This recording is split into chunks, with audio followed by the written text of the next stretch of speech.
이 시간 함께 나누실 하나님 말씀은 창세기 22장 1절에서 9절까지 말씀입니다. 창세기 22장 1절에서 9절까지 말씀, 저랑 한 절씩 교독하도록 하겠습니다. 그 일 후에 하나님이 아브라함을 시험하시려고 그를 부르시되 아브라함아 하시니 그가 이르되 내가 여기 있나이다.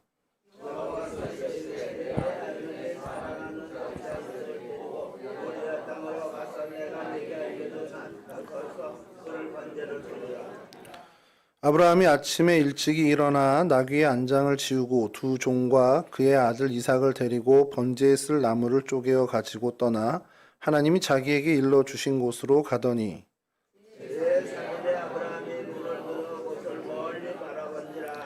이에 아브라함이 종들에게 이르되 너희는 나귀와 함께 여기서 기다리라. 내가 아이와 함께 저기 가서 예배하고 우리가 너희에게로 돌아오리라 하고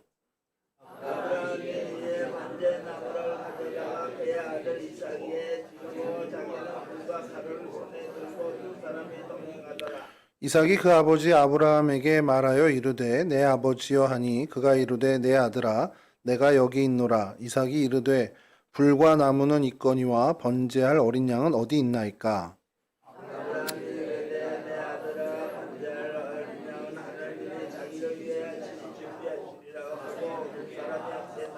함께 하시죠. 하나님이 그에게 일러주신 곳에 이른지라. 이에 아브라함이 그곳에 제단을 쌓고 나무를 버려놓고 그의 아들 이삭을 결박하여 제단 나무 위에 놓고. 아멘. 예, 오늘 창세기 22장은 우리가 너무나 잘 알고 있는 이삭을 번제로 하나님께 드리려고 했던 그 사건을 담고 있습니다. 어떤 성경학자가 이 창세기 22장에 대해서 언급한 부분이 있는데요. 이 창세기 22장이 마치 욥기 전체를 요약해 놓은 것과 같다라고 이렇게 이야기합니다. 그 내용을 요약했다라기보다는 그 어떤 본질적인 그 주는 메시지가 욥기 전체와 이 창세기 22장이 유사하다라는 거죠. 가만히 좀 살펴보면 무슨 얘기냐 하는 것은 하나님께서 시험을 하신다. 그러니까 하나님께서 당신의 사랑하는 사랑하는 사람을 테스트 하신다라는 것에 대해서 좀 유사성을 갖고 있다라는 것으로 이렇게 기술을 한 걸 보게 됩니다.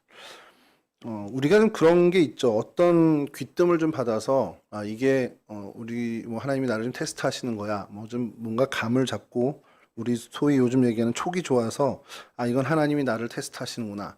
이런 생각이 들고 그런 강한 확신이 있다면 그래도 좀 덜 마음이 힘들 거예요. 좀 조급한 마음 생길지 모르겠지만 조금은 마음이 되게 편안해지고 안정될 수 있습니다. 그런데 어떠한 귀뜸을 받지 못한 채 시험을 받게 되면 욥기에 나오는 욥이나 오늘 본문의 아브라함이나 이건 정말 살아서 지옥을 맛보는 것 같은 그런 경험을 하게 되는 것이죠. 욥이 어떤 사람이었는지는 우리가 너무 잘 알고 있습니다. 욥기서에서 그를 이제 증언하는 이야기가 온전한 사람이고 정직한 사람이고 악에서 떠난 사람이라고 이렇게 성경에서 증언합니다. 게다가 거부였다, 큰 부자였다라고 얘기를 하니까 이 땅에서도 부러울 거 없는 사람이고 또 하나님과의 관계에서도 소위 말하는 성공한 사람이라는 것이죠.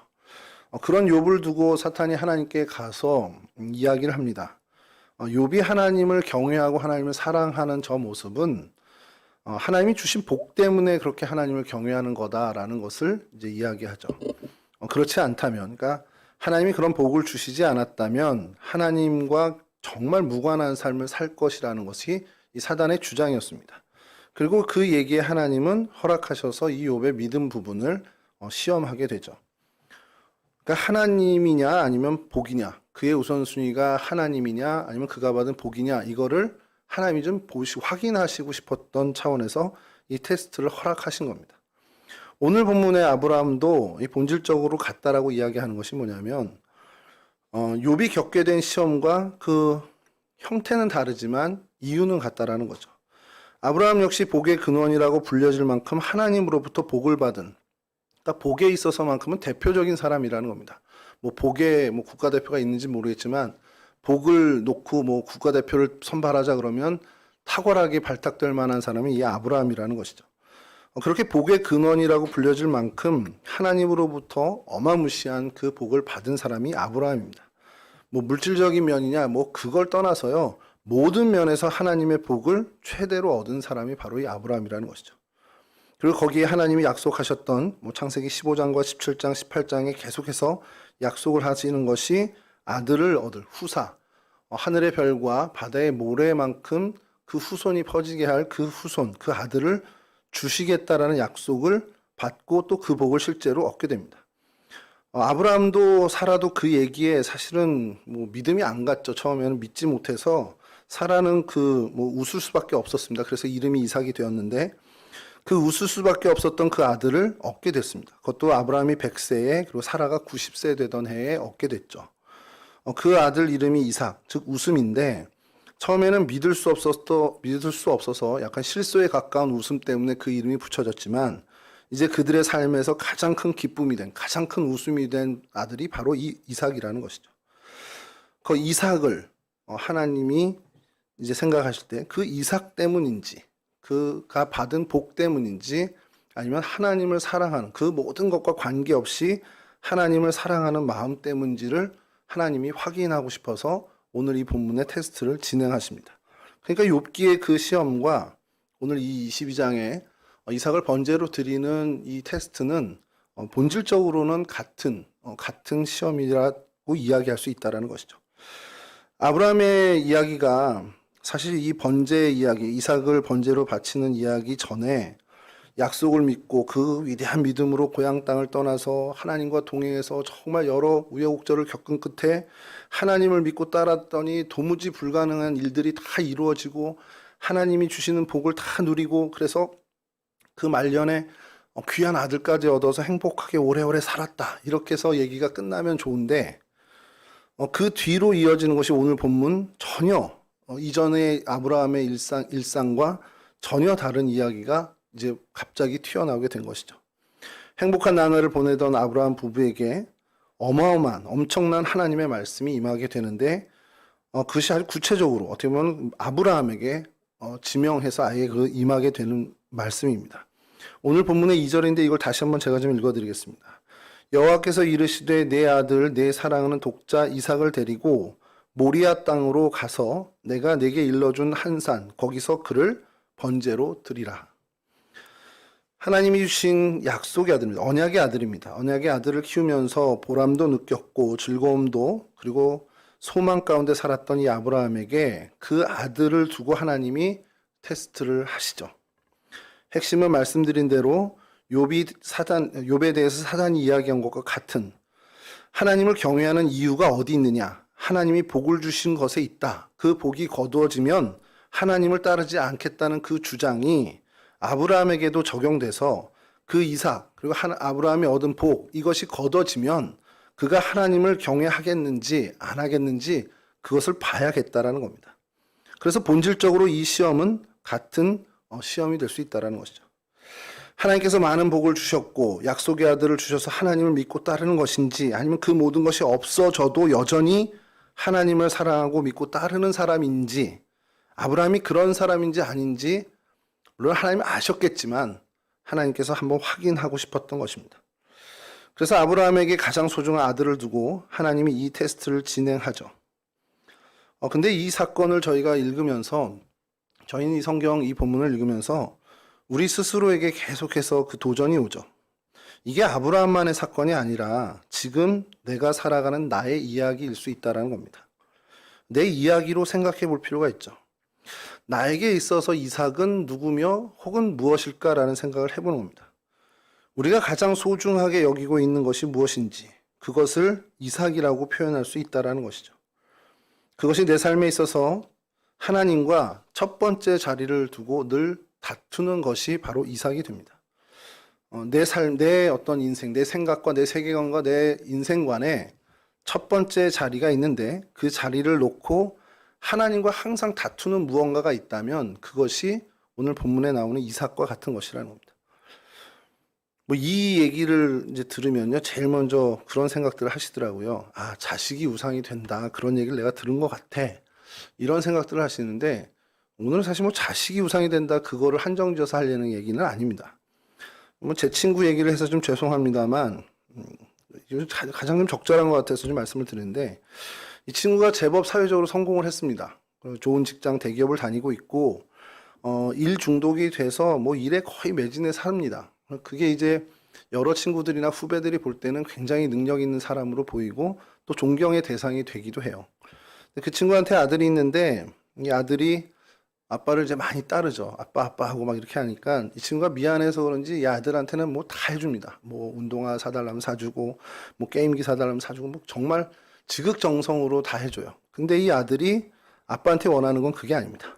용돈 필요 없고 다 필요 없고 나랑 같이 좀 놀아달라는 거예요. 게임 같이 해달라는 거. 그리고 나랑 같이 가서 공놀이 해달라는 거. 뭐 1시간인지 뭐 2시간인지 모르지만 토요일에 몇 시간 좀 해달라고 하는데 이 친구 회사를 가 있어요. 그래서 그거 좀 놀아줘요라는데 이 친구가 한 번도 못 놀아줬답니다. 그러니까 이 친구에게는 그 아들보다도 사실 이 회사의 시간, 자기 돈 버는 그 시간이 훨씬 더 중요한, 그러니까 소위 말하는 오늘 이야기는 이삭이 되는 거죠. 제가 그 친구랑 이야기하면서 그런 얘기 했습니다. 야, 넌 하나님 앞에서 네 아들이든 가족을 포기할 게 아니라 네 시간을 좀 포기해라. 시간을 좀 드려야 되겠다. 이 얘기를 하죠. 우리 신앙인에게 있어서 하나님보다도 더 뭔가 마음이 가지고 하나님보다 좀 더 우선이 되고 내 마음의 첫 번째 자리에 하나님이 아닌 다른 무엇인가 있다면 그것이 자녀가 됐던 시간이 됐던 물질이 됐던 그것은 우리 안에 이삭이 될 수 있고 사실 그것을 하나님은 우리에게 매일매일 확인하시고 싶어 한다는 겁니다. 그 자리에 내가 있니? 이삭이 있니? 여러분 신앙이라는 것이요. 내 가장 귀한 것을 하나님께 드리는 것이기 때문에 내가 물질을 귀하게 여기는 사람이라면 물질로 하나님께 헌신하는 것이고 제 친구처럼 그 시간, 이 친구는 항상 시간이 부족하다고 얘기하거든요. 그 시간이 정말 우선된다라면 시간으로 하나님께 헌신을 해야 한다는 겁니다. 이 친구가 코로나 기간 동안에 정말 행복했습니다. 연보는 그 친구 아버님이 장로님이고 어머님이 권사님이셔서 뭐 11조부터 연보는 이 친구가 정말 철저히 하는 친구입니다. 그러니까 그거는 별로 이렇게 뭐 아까워하거나 뭐 힘들어하지 않아요. 그러니까 교회 가는 것, 시간 내서 교회 가서 사람들과 이야기 예배드리고 사람들과 교제하고 밥 먹고 이거 하는 것을 너무너무 힘들어했던 친구라 코로나 기간에 온라인으로 예배드리고 그냥 연보는 온라인으로 붙이고 이게 너무너무 좋았던 친구입니다. 그래서 예배가 다시 현장 예배로 간다는 걸 제일 싫어했던 친구 중에 하나예요. 그래서 그 친구랑 만나서 얘기하거나 통화를 하게 되면 너는 하나님한테 시간을 좀 드려야 돼. 항상 제가 반복해서 하는 얘기입니다. 넌 시간을 드리는 훈련을 해야 돼. 네 연보는 돈이 아니라 물질이 아니라 시간이 되어야 해. 이런 얘기를 많이 합니다. 여러분 우리 각자에게 첫 번째 자리에 있는 것이 무엇이든 됐건 그것을 하나님께 드릴 수 있는 그런 자세가 우리에게 필요하다는 것이죠. 왜냐하면 우리 심령의 첫 번째, 첫 우선 자리는 원래 하나님 겁니다. 그 하나님의 자리에 무언가 다른 것이 있다면 하나님은 그것과 싸우십니다. 그리고 하나님은 그것을 물리치시죠. 그 과정에서 우리는 고난을 겪을 수도 있고 어떤 역경을 맞이할 수도 있게 됩니다. 그래서 오늘 본문을 통해서 저희가 얻어야 할 귀한 그 메시지 중에 하나는 내가 정말 하나님을 내 가장 우선되는 자리, 삶의 최우선 순위에 하나님을 모시는가라는 것을 내가 매일매일 점검해야 되는 그런 신앙의 자세를 가져야 한다는 것이죠. 오늘 본문이 벌어진 이 시험의 장소, 이제 모리아 땅의 한 산이라고 이야기 나옵니다. 자, 오늘 우리가 장소와 성경의 장소와 사건을 다루니까 이제 장소에 대해서 조금 더 좀 들어가 봐야 될 텐데요. 오늘 2절 말씀 이건 띄우지 마시고 다시 읽어드리겠습니다. 여호와께서 이르시되 내 아들 내 사랑하는 독자 이삭을 데리고 모리아 땅으로 가서 내가 내게 일러준 한 산 거기서 그를 번제로 드리라. 자, 그림 좀 띄워주시죠. 모리아라는 지명 그것을 좀 찾아봐야겠죠. 좀 보이십니까 이게 혹시? 헤브론에 있고 또 브엘세바에서 거주하고 그 다음에 다시 브엘세바로 왔다가 이 브엘세바에서 하나님이 지시한 이 모리아 땅으로 가게 됩니다. 그 모리아 땅 바로 옆에 뭐가 보입니까 여러분? 이 모리아 산 있고 옆으로 뭐라고 써있죠? 어느 땅에 가깝습니까? 예루살렘이죠. 이 모리아 땅은요 그냥 예루살렘입니다. 쉽게 얘기해서 그리고 그 산이 어딘지는 사실 모르죠. 이렇게 좀 성경학자들이 밝혀내긴 했는데 어쨌든 모리아 땅으로 가서 거기 여러 봉우리가 있을 텐데 그 한 봉우리를 하나님 지정해 준다라는 겁니다. 자, 그곳으로 가는데 이 모리아라는 지명의 이름은 그 뜻이 여호와의 계시라는 뜻을 갖고 있는 지명입니다. 뭐 이렇게 후에 붙여진 거겠죠. 하나님이 가라 하고 한 그 땅에 가서 이러한 사건들이 벌어지다 보니까 그곳을 뭐 나중에는 여호와 이레라고 불렀지만 그 전에 하나님의 계시 뭐 이런 식으로 불렀을 겁니다. 명칭이 이제 그렇게 벌어지니까요. 자, 성경사전에 이 모리아에 대해서 어떻게 기록이 되어 있냐면 첫 번째는 하나님께서 아브라함에게 이삭을 번제로 드리라고 하셨던 산이 있던 장소, 좀 길죠. 번제로 드리라고 했던 산이 있는 그 지역을 모리아라고 합니다. 그러니까 당시 살고 있던 브엘세바에서 어느 정도 거리냐? 이 거리가 사흘길입니다. 그러니까 사흘을 걸어가야 갈 수 있는 그 거리라는 것이죠. 이 산이 다시 등장하는 것이 언제냐? 역대하 3장 1절에 다시 등장하는데 다윗 시대에 하나님께서 다윗에게 나타나셨던 곳으로 기록되어 있는 것이 바로 이 모리아 땅입니다. 모리아 지역입니다. 그리고 두 번째로 이 사전에는 뭐라고 또 밝히고 있냐면 예루살렘 북쪽에 있는 언덕의 정상부를 일컫는 이름. 이곳은 오르난의 타작 마당이었고 다윗이 이를 구매하고 후에 솔로몬이 이곳에 성전을 지음. 전통적 관점에서 아브라함이 이삭을 번제로 드리려 했던 모리아 산과 동일한 곳으로 봄. 이렇게 되어 있습니다. 역대하 3장 1절이 어떤 건지 좀 읽어드리면요. 좀 띄워주시죠. 솔로몬이 예루살렘 모리아 산에 여호와의 전 건축하기를 시작하니 그곳은 전에 여호와께서 그의 아버지 다윗에게 나타나신 곳이요 여부스 사람 오르난의 타작마당에 다윗이 정한 곳이라. 다윗이 성전 건축의 준비를 다 하고 그것을 솔로몬이 시행했다는 건 저희가 잘 알고 있습니다. 건축 준비를 했다. 솔로몬이 성전 건축 준비를 했다. 자재만 준비했다라는 얘기가 아니죠. 그 땅도 준비했다라는 것으로 우리가 이해해야 됩니다. 그래서 다윗이 준비한 땅이 어디냐? 오르난의 타작마당, 아라우나의 타작마당이라고도 불리는 이 오르난의 타작마당이었습니다. 여부스 사람이고 사실 그 지역이 여부스 사람들이 살았던 지역이니까요.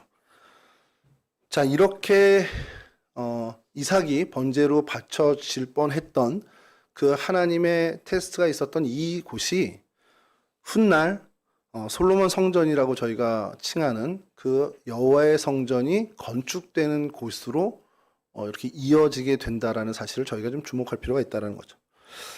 근데 이것을 우리가 요 땅이 이렇게 됐어라고 해서 지엽적인 것만 좀 찾을 게 아니라 요거에 대해서 저희가 좀 더 생각할 것이 있는 것이요. 다른 사전에 이제 여호와의 산, 그러니까 모리아 산이 아닌 여호와의 산이라고 검색을 해보면 여호와의 이레라고 불렸던 곳으로 나오면서 이렇게 또 나오게 돼요. 창세기 22장 14절인데요. 아브라함이 그 땅 이름을 여호와 이레라 하였으므로 오늘까지 사람들이 이르기를 여호와의 산에서 준비되리라 하더라. 그러니까 여호와 이레라고 그 지역을 부르기 시작했는데 그 뜻이 뭐냐? 여호와의 산에서 준비되리라. 그러니까 이 모리아 땅 모리아 산이 여호와의 산으로도 지칭이 되더라는 겁니다. 이 여호와의 산이 어디냐? 뭐 지역적으로 저희가 뭐 인왕산, 북악산 하면 저 산이 되는 것처럼 이렇게 할 수도 있지만 여호와의 산은 굉장히 상징적인 의미로 예루살렘을 가리키고 예루살렘을 지칭하는 말씀입니다.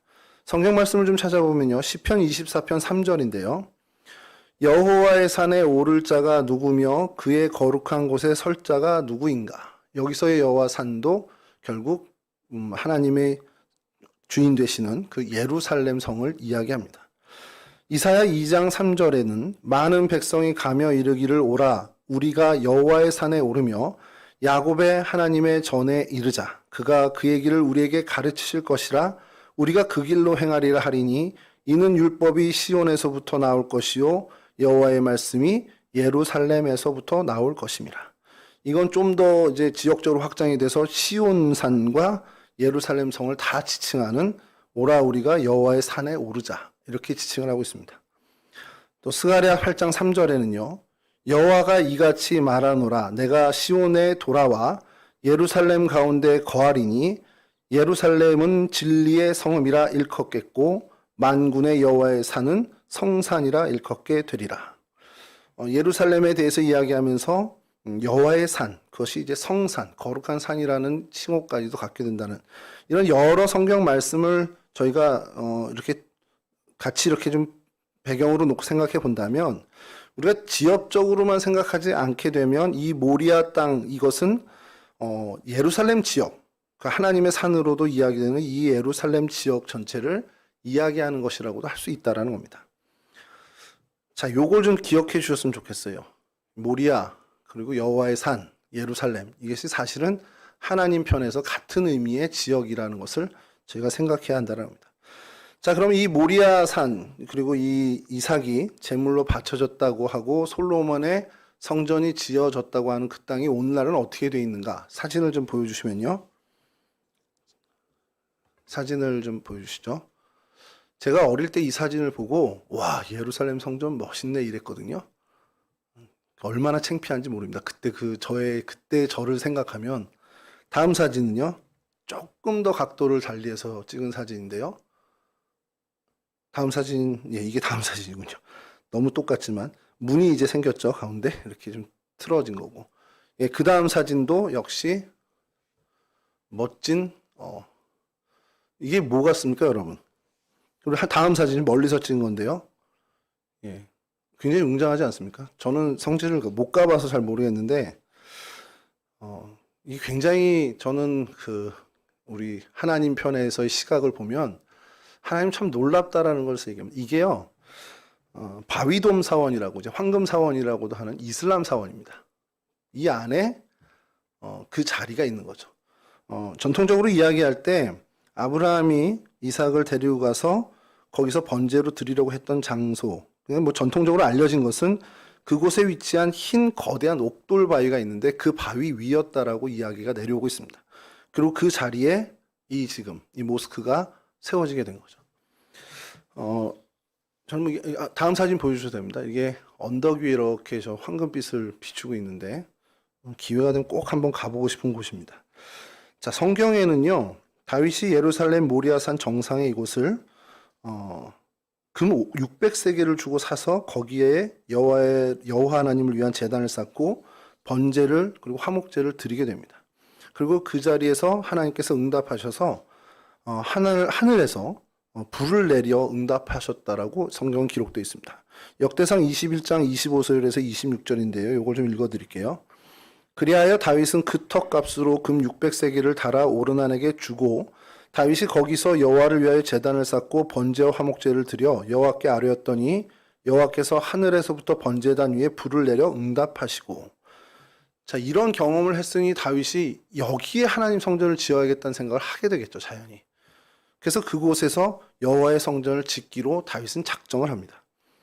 열왕기상 6장 1절인데요. 이걸 한 번 더 읽어드리면요. 이스라엘 자손이 애굽 땅에서 나온 지 480년이요. 솔로몬이 이스라엘 왕이 된 지 4년 15월 곧 둘째 달에 솔로몬이 여호와를 위하여 성전 건축하기를 시작하였더라. 6장 38절은 또 이렇게 이어집니다. 11째 해 불월 곧 8째 달에 그 설계와 식양대로 성전 건축이 다 끝났으니 솔로몬이 7년 동안 성전을 건축하였더라. 이게 이 솔로몬 성전에 대한 성경의 언급입니다. 여기서부터 이제 좀 슬픈 얘기를 좀 해야 되는데, 이 성전이 영원히 정말 쭉 이어졌으면 좋겠는데 그렇지 못하고 바벨론에 의해서 멸망하게 되고 완전히 초토화가 되죠. 그런데 그것으로 끝난 것이 아니라 그 이후에 바사 왕, 페르시아 왕 고레스 왕의 칙령으로 의해서 스룹바벨 총독을 중심으로 예루살렘으로 백성들이 돌아와 성전을 다시 재건하게 됩니다. 바로 그 솔로몬이 성전이 있었던 그 자리에 재건을 하게 되죠.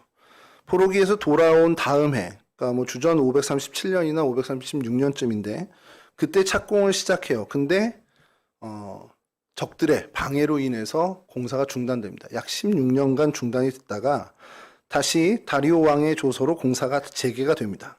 그리고 다리오 왕 제6년에 뭐 아달월 3일이라고 성경이 이야기하는데 그렇게 다시 완공을 하게 되죠. 에스라 6장에 그렇게 나옵니다. 다리오 왕 제6년 아달월 3일에 성전 일을 끝내니라. 그러니까 솔로몬 성전은 완전히 없어졌고요. 이제 다시 포로기에서 돌아와서 성전이 세워졌는데 바로 그 자리에 세워졌는데 그걸 이제 스룹바벨 성전이라고 저희는 이제 이야기하죠. 자, 이렇게 돼서 스룹바벨 성전, 이건 정말 의미 있는 거잖아요. 솔로몬 성전보다는 분명히 화려하지 않고 규모도 훨씬 작았습니다만 하나님의 백성이 징계를 다 끝내고 하나님께로 돌아와서 하나님의 백성답게 살자라는 그 결단으로 다시금 성전을 짓고 하나님의 백성다운 삶을 살게 됩니다. 성전을 건축하고 다시 시작한 이 성전 예배는 이스라엘에겐 정말 한없는 기쁨이 되었고요. 이스라엘 백성들은 다시는 이 성전이 헐린 일이 없도록 하나님 앞에서 우리가 정말 하나님 백성다운 그 삶을 반듯하게 살기를 서약합니다.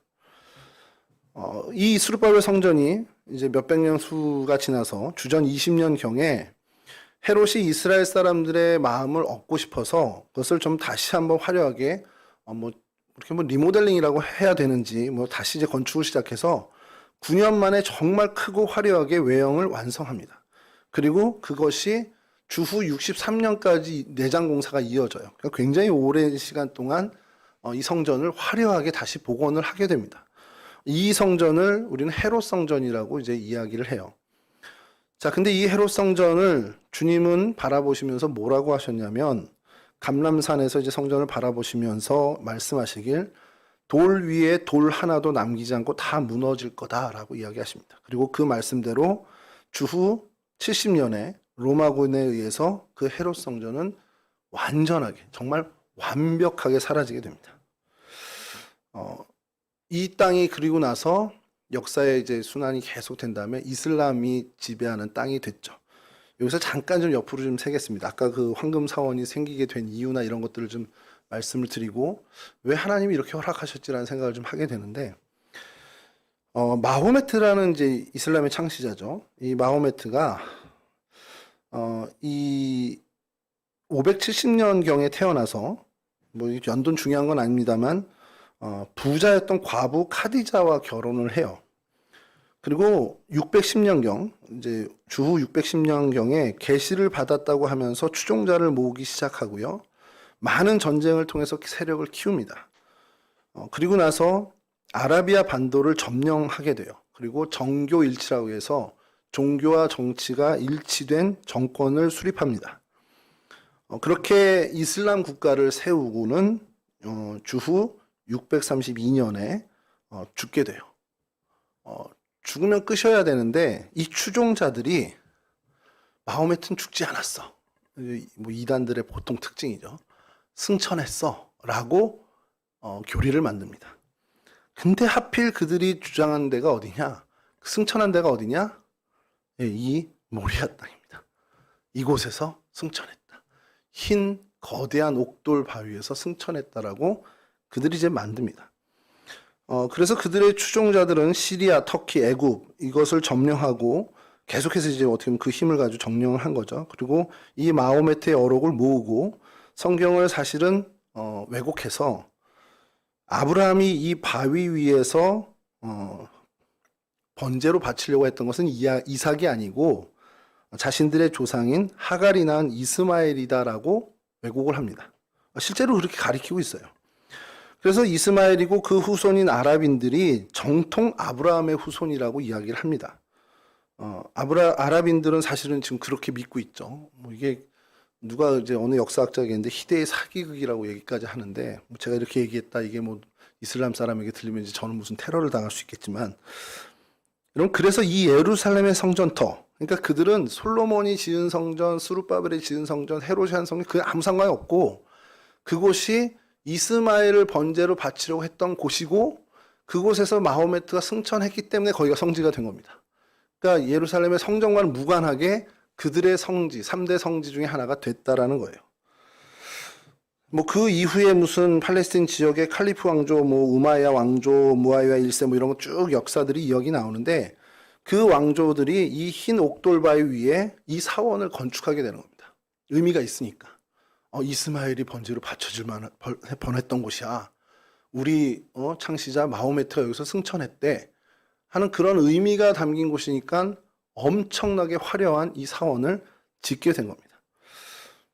자, 결국엔 이 사원 때문에 예루살렘 성전은 그 흔적을 찾기조차도 어렵게 된 상황이 됐어요.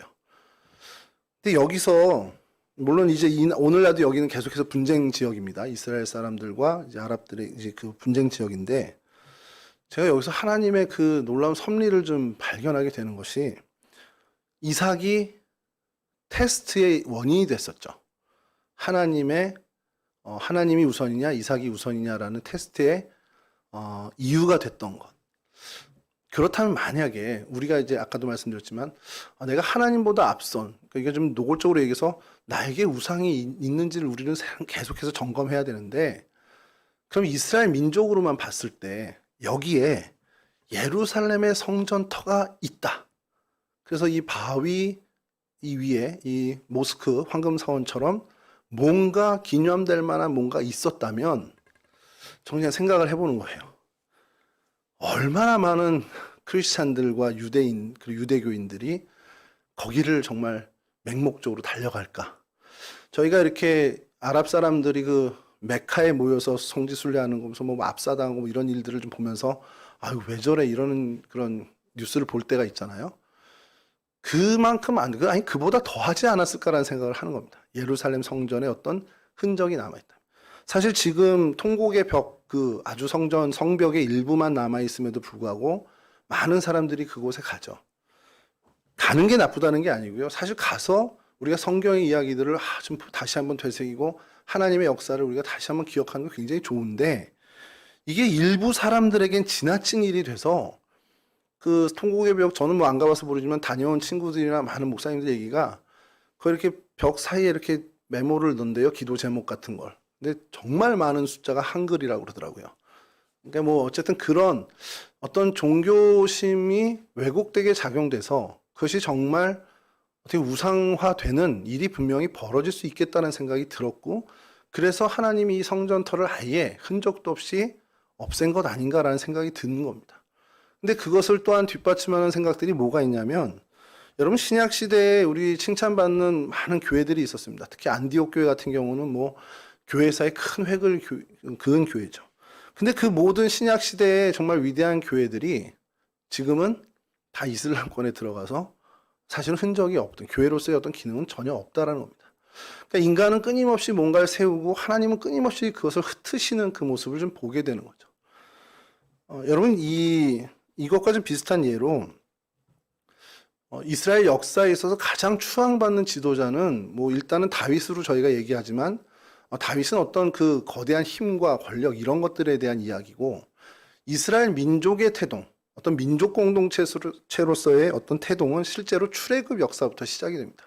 성경의 창세기, 출애굽기, 레위기, 신명기, 민수기 그리고 여호수아 앞부분까지 이 출애굽과 가나안 점령이 다 그 기사에 할애되어 있죠. 이스라엘 민족의 시작을 알리는 그 성경의 많은 부분을 할애해서 이스라엘 민족의 태동을 이야기합니다. 그만큼 이스라엘 민족에 있어서 가장 중요한 사건은 바로 이 출애굽 사건이거든요. 그 출애굽을 이끈 실질적인 지도자는 바로 모세입니다. 모세의 무덤이 오늘날까지 남아있다. 그냥 상상으로 난리가 나겠죠. 그리고 그곳이 설령 혹시 아랍권에 있다 그러면 이스라엘은 전쟁을 해서라도 그것을 차지하려고 할 겁니다. 그만큼 위대한 지도자니까요.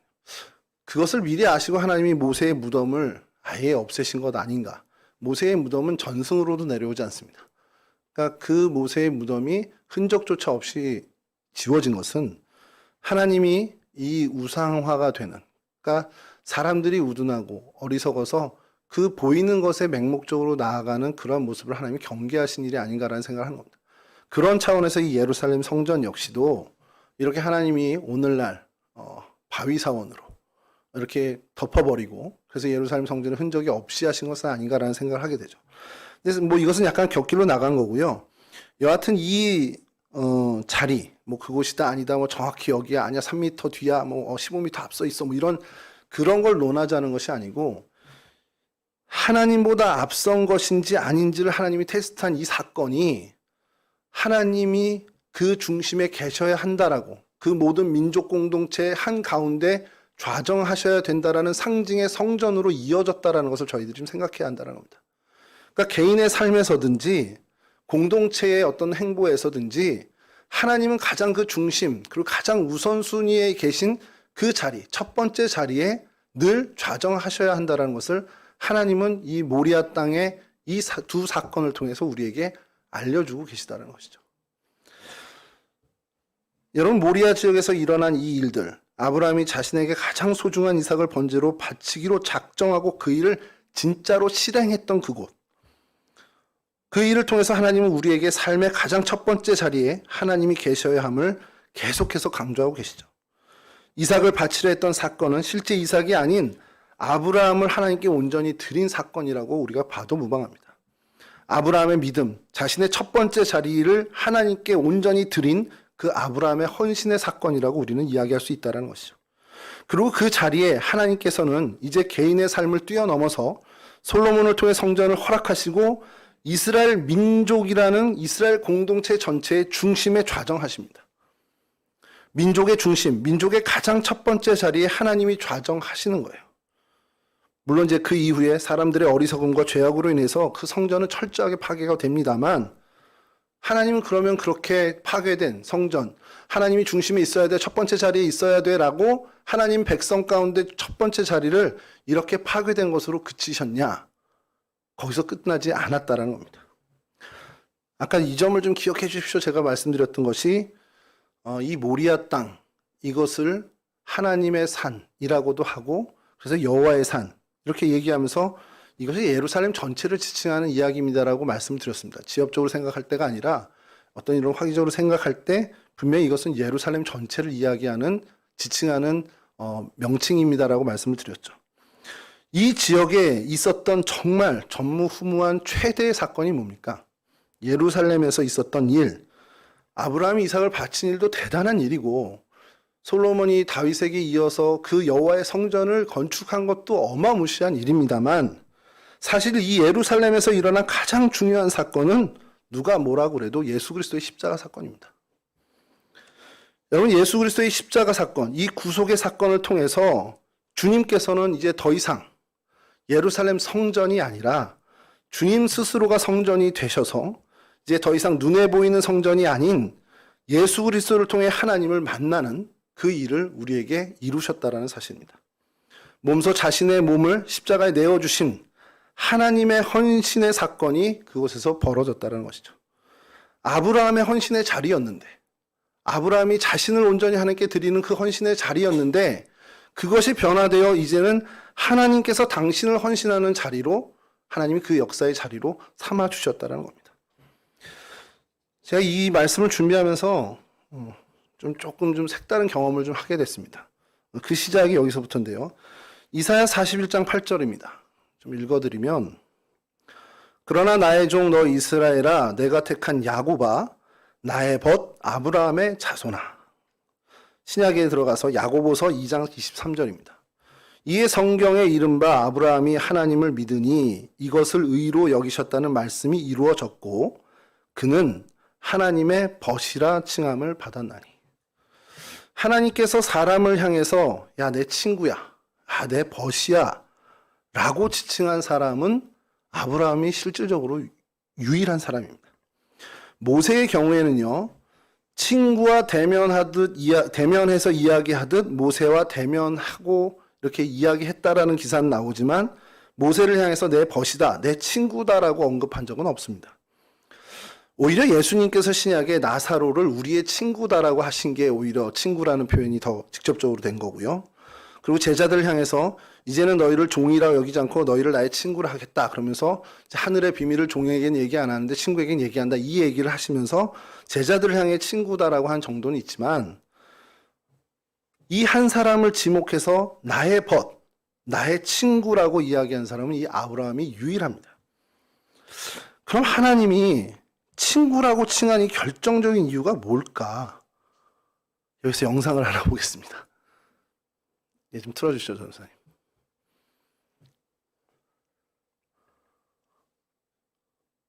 기술적인 문제인가요? Abraham. 앞쪽 부분 꺼주셔도 좋겠어요. 잠깐이지만. And go to the land of Moriah, and there offer him.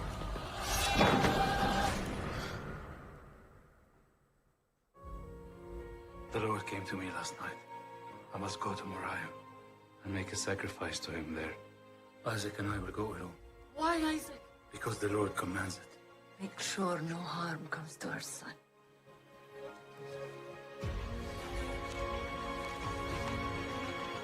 The road is a dangerous place, Abraham.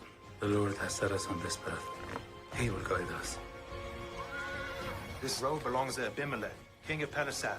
I know who owns this road. I have given your king plenty of tributes. What is your name, old man? Abraham. Why go all this way? Go through all this effort? He has us do this in remembrance that death is the penalty for sin. You believe that? It's impossible. Is anything too difficult for the Lord? What's your purpose in this? If this is your judgment on me, take my life, not his. Everyone's blind until their eyes are opened.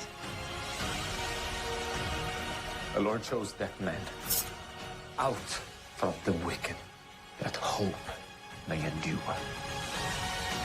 Take me!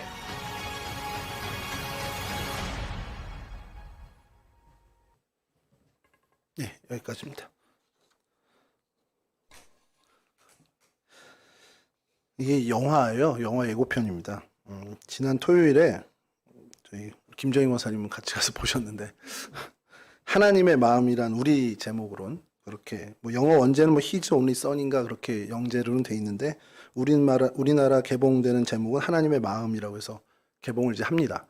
그래서 시사회에 갔다 오게 됐는데 제가 성경의 인물을 계속해서 하다가 이제 좀 잠깐 좀 연구의 시간을 가져야겠다. 뭐 부살렐부터 어떻게 해볼까 하다가 실패하고는 그럼 성경의 장소하고 사건으로 가야지라고 생각한 게 이제 5월 31일에 설교를 해야 되는 그거였어요. 그래서 5월 25일, 6일에 이제 그 본문을 전도사님께 드려야 되는 상황이었습니다. 그때 두 산이 괴롭혔습니다. 도봉산을 올라가야 되나, 북한산을 올라가야 되나, 이 등산의 어떤 그 결정이 아니라 모리아산을 해야 되나, 시내산을 해야 되나 굉장히 고민하고 있는데, 모리아산이 어쨌든 성경의 시대는 앞서잖아요. 그래서 당연히 모리아산을 해야겠다라고 준비하고 있는 차에 용두동교회 박홍주 목사가 연락이 왔습니다. 5월 3일 토요일에 시사회가 있는데 꼭 가야 된다. 그래서 무슨 또 시덥지 않은 또 영화겠지 이런 생각을 하고 있는데 이 예고편이라고 하면서 이것을 5월 26일에 보내줬습니다. 모리아산 얘기다. 그럼 보고 와서 해야지. 그래서 오늘 이게 하게 된 거예요. 시사회를 가서 봤습니다. 근데 여기 제가 계속 나의 벗 아브라함을 고민하고 있는 그것에 감을 잡고 있었던 것을 굉장히 구체적으로 좀 보여주는 영화가 됐습니다. 그래서 또 하나님의 섭리구나라는 생각으로 감사하면서 열심히 또 설교문을 준비를 했죠. 여러분, 이 영화가 주목하는 것도 마찬가지지만 독생자, 아브라함의 독생자 이삭, 하나님의 독생자 예수, 죽이기로 결정하고 마음먹고 실행까지 했습니다. 이걸 제가 왜 그렇게 생각을 했냐면 아브라함이 이렇게 과감하게 할 수 있을까? 하나님이야 당연히 부활의 사건까지 예견하고 또 계획하셨으니까 가능한데 아브라함은 어떻게 이게 가능했을까? 이 고민을 하던 차에 이건 제가 전사님한테 드리진 않았는데 혹시 여러분 찾을 수 있으면 좀 찾으셨으면 좋겠습니다. 히브리서 11장 17절에서 19절 말씀인데요. 뭐 그냥 제가 읽어드리는 거 잘 들으셔도 좋습니다. 아브라함은 이게 11장이 믿음의 장이잖아요. 아브라함은 시험을 받을 때에 믿음으로 이삭을 드렸으니 그는 약속들을 받은 자로 돼 그 외아들을 드렸느니라. 그에게 이미 말씀하시기를 네 자손이라 칭할 자는 이삭으로 말미암으리라 하셨으니 그가 하나님이 능히 이삭을 죽은 자 가운데서 다시 살릴 줄로 생각한지라. 비유컨대 그를 죽은 자 가운데서 도로 받은 것이니라. 히브리서 기자는 아브라함의 믿음을 이야기하면서 아브라함은 그 이삭을 죽여도 하나님이 다시 살릴 것이라는 믿음이 있었다. 이건 뭔 얘기냐면 그를 죽은 자 가운데서 다시 살릴 줄로 믿었다라는 것. 그래서 그걸 어떻게 얘기하냐? 죽은 자 가운데서 도로 받은 것이다. 새로 받은 것이다라고 이야기를 합니다. 여러분, 이렇게 된 이 경험을 한 존재가 누굽니까? 하나님이십니다. 독생자를 죽이고 죽음 가운데서 다시 찾아낸 유일한 존재 여호와 하나님이시죠. 독생자를 죽음으로 내몬, 그래서 그 죽임을 실제로 시행하게 된, 칼을 뽑아서 찌르기 직전까지 갔으니까 실행한 겁니다. 이 마음, 이 하나님의 마음을 유일하게 공감할 수 있는 사람은 이 세상에 아브라함밖에 없다라는 게 하나님이 그를 벗으로, 친구로 칭하는 이유가 된다는 것이죠. 여러분, 이건 좀 더 확장돼 얘기하면 우리가 독생자까지는 아니더라도 하나님의 마음을 헤아리고 하나님의 마음을 우리의 마음으로 품게 되는 그 순간 우리는 하나님의 벗으로서의 삶을 살 수 있다는 얘기와도 같다라는 겁니다. 여러분, 결국 이 모리아 산의 이 사건, 이 모리아 땅에서 벌어진 이 사건은 골고다 갈보리 산의 모형으로 우리가 볼 수 있다는 것이고요. 이 모리아에서의 아브라함이 하나님을 얼마나 사랑하는가 보여주는 사건이 이 구약의 사건이라면, 이 골고다 갈보리 십자가의 사건은 하나님이 역으로 우리를 얼마나 사랑하시는가 보여주는 사건이 된다는 겁니다. 모리아의 아브라함은 골고다의 하나님으로, 모리아의 이삭은 골고다의 예수님으로 우리가 볼 수 있다는 것이죠. 다만 이삭은 대신 죽을 양을 하나님께서 여호와 이레로 준비하셨지만 예수님은 친히 속죄양, 어린 양이 되어주셨습니다. 이 은혜가 우리에게 주어졌다는 것이죠. 그리고 이 은혜에 걸맞는 삶을 하나님은 우리에게 요구하십니다. 오늘도 내일도 우리 살아가는 날들 동안 하나님은 이 은혜를 받은 저희들에게 그 은혜에 걸맞는 삶을 요구하시는 음성을 들려주실 겁니다.